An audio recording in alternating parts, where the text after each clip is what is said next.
everyone, and welcome back to another video.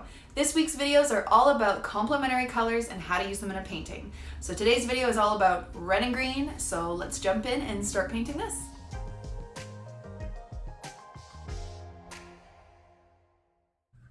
Okay, so to start, I'm just going to go through all my materials. I have my Arches watercolor paper, I have my Winsor Cotman watercolors, and my Princeton snap brush in a size 10, and we're ready to start.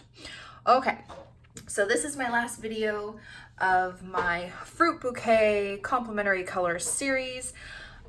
We have previously done yellow and purple complementary colors together, and orange and blue, and today is all about the green and red.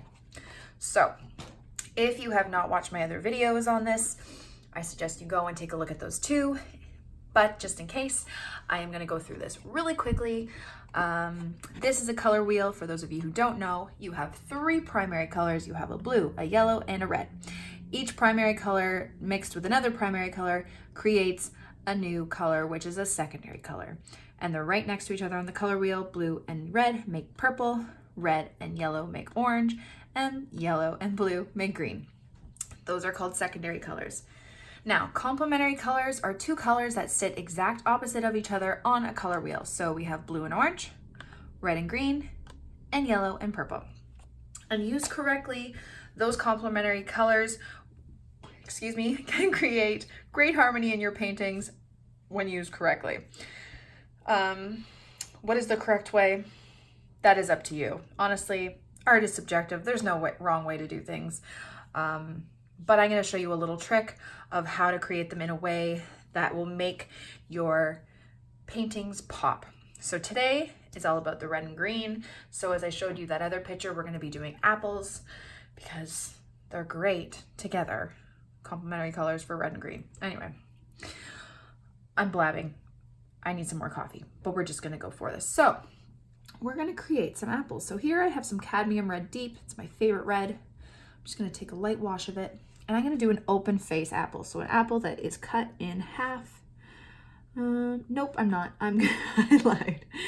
First, I'm going to do a full apple. So I'm just going to create kind of a circle. A funny looking circle. I'm doing a very kind of loose apple. And I'm just going to fill it in, not completely, leave some white space, or you can fill it in completely. It's up to you. But I want it to be very loose, so I'm just gonna, fill it in like that. Leave some white. Then I'm gonna take my red, and I am going to use my wet on wet technique to create some cool patterns and effects by tapping that red color in there. Maybe these are some, what are those apples? Gala? Where they're part red and green? I don't know, but I'm looking forward to fall. Not yet, it's just summer. I'm not jinxing anything, don't hate me. And I'm just gonna throw some green in there, just tapping it. Because if you didn't know this, complementary colors are great together, but also if they are mixed, they create the color brown. So if you were to take this green and mix it like this, all up in there, you're gonna create a muddy kind of brown in your apple, and you don't want that. You want to see the difference between the red and the green. So just use a tapping technique to tap that green in there so it doesn't completely mix with the red. Okay, so there is my apple, okay? I'm gonna let that dry a bit.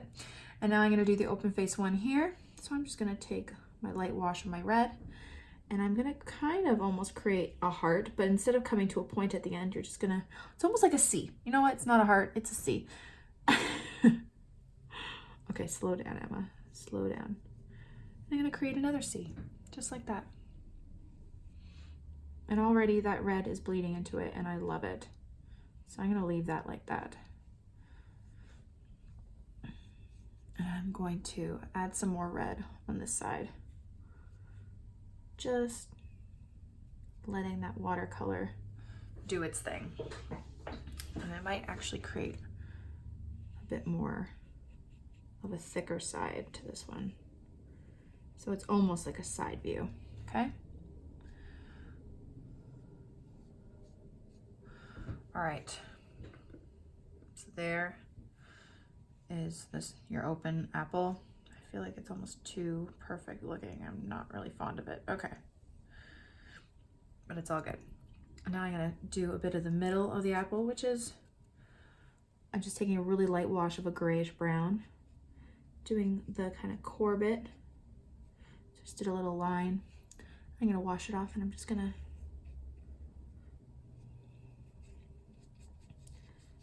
put a little bit of that color into the middle. I don't know, maybe the apple's been sitting up for too long. I'm gonna let parts of it just bleed into that red, just a bit.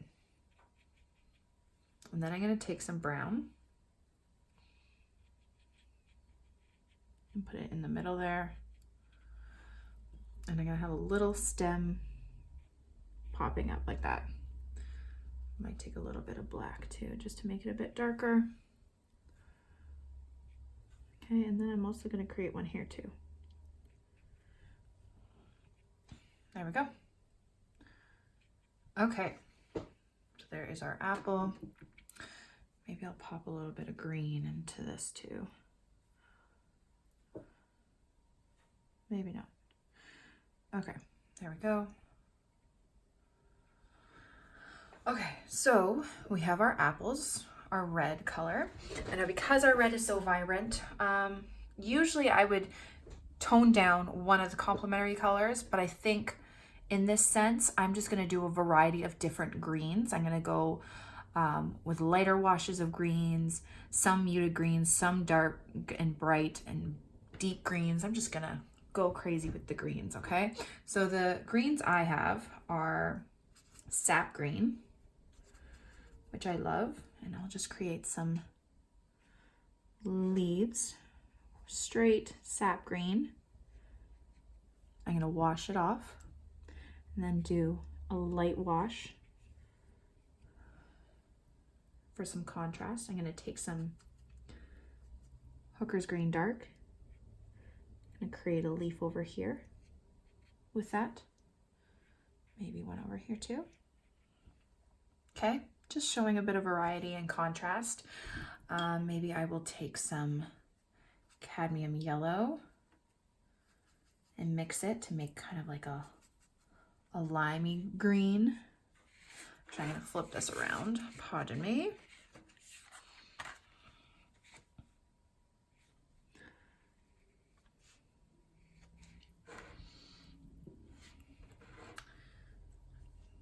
And I'll just do another light wash. I will take some of that Hooker's Green Dark again.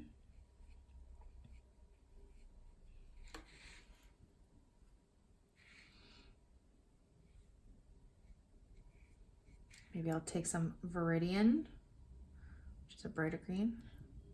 Actually, no, I won't. I'm gonna take some blue and have a bit of a bluish green. Tad bit of blue mixed with that, maybe a bit more even. And then a light wash of it. Okay, that has a tad bit of blue in it. Go back to my sap green just to mix it up. You know, you don't want two colors side by side. I mean, you can, for sure. You can do however you want, but it just kind of makes the eye look at it a bit differently. Now I'm going to create some darker greens. So in order to get my darker greens going, I'm going to add some purple. I don't know if you saw that mix. Yeah, it's awesome. To get like a nice kind of hunter green going.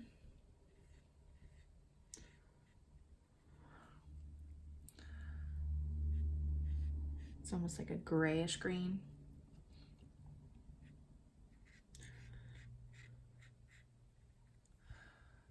Which I really love.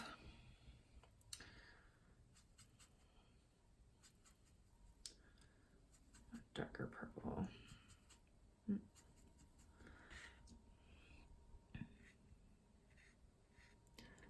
And then I use some Viridian green and purple, which also creates a really nice dark green.